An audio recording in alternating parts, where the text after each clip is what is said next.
Avec un budget de près de 43 milliards d'euros consacré à sa défense nationale au sens large, c'est-à-dire en intégrant les pensions, la France est une puissance militaire moyenne.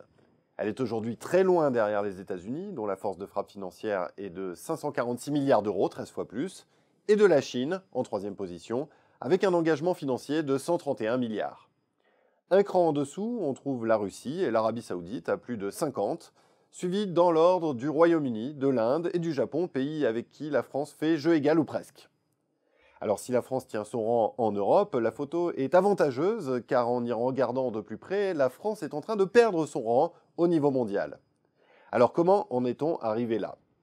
La décennie 80 a pourtant été marquée par une hausse rapide des dépenses de défense stricto sensu, plus 17% en euros constants. À l'époque, nous sommes en pleine guerre froide avec comme point d'orgue la crise des euromissiles qui prend fin en décembre 87.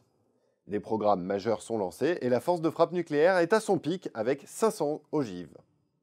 Cette période est également émaillée d'interventions extérieures, en Afrique notamment avec l'opération Manta au Tchad et l'envoi de 4000 soldats en appui du régime d'Hissène Habré, à laquelle succédera le dispositif Épervier.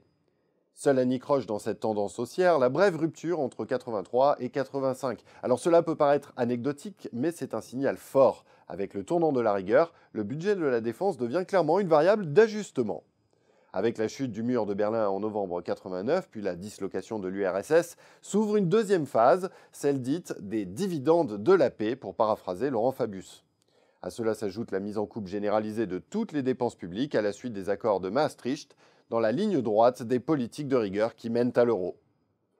La première guerre du Golfe au début des années 90 n'y changera rien, ni les multiples interventions en Afrique, au Rwanda ou au Congo-Brazzaville. De ce point de vue, le graphique est limpide. Les dépenses militaires s'effondrent de 23% et touchent un point bas quasiment au moment où la France refuse de suivre les États-Unis et leur coalition dans leur guerre contre l'Irak.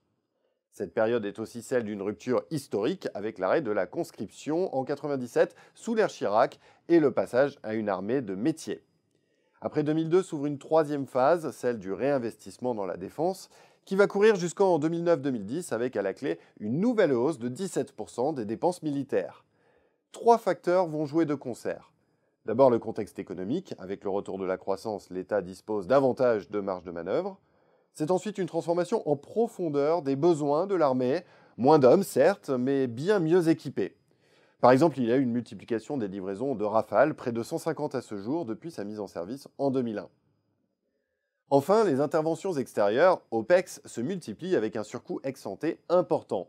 C'est d'ailleurs une tendance lourde, toujours d'actualité, la barre des 2 milliards d'euros est ainsi quasiment atteinte à deux reprises. La première en 2011, avec entre autres les opérations Harmattan en Libye et Licorne en Côte d'Ivoire, puis en 2013 avec les opérations Serval au Mali et Sangaris en République centrafricaine.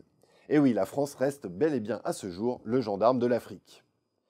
Mais avec la récession, la tendance s'inverse à nouveau après 2010. Pressé de réaliser des économies après l'explosion de son déficit et de son endettement, le gouvernement taille notamment dans son budget défense. Les dépenses dégringolent de 9%. Une fois encore et plus que jamais, la défense sert de variable d'ajustement. Alors ne nous leurrons pas, au gré des réformes successives et des chocs économiques, les dépenses de défense n'ont pas été sanctuarisées, bien au contraire. La somme consacrée en 2016 en valeur réelle est inférieure à celle de 1980 et compte tenu des évolutions du PIB, l'effort est passé de 2,7% du PIB à 1,4%.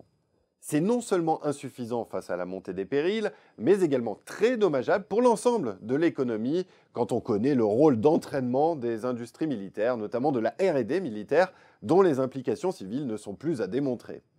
Tenez d'ailleurs, le gouvernement allemand l'a bien compris, il s'est engagé, lui, dans une ambitieuse montée en puissance de ses dépenses militaires.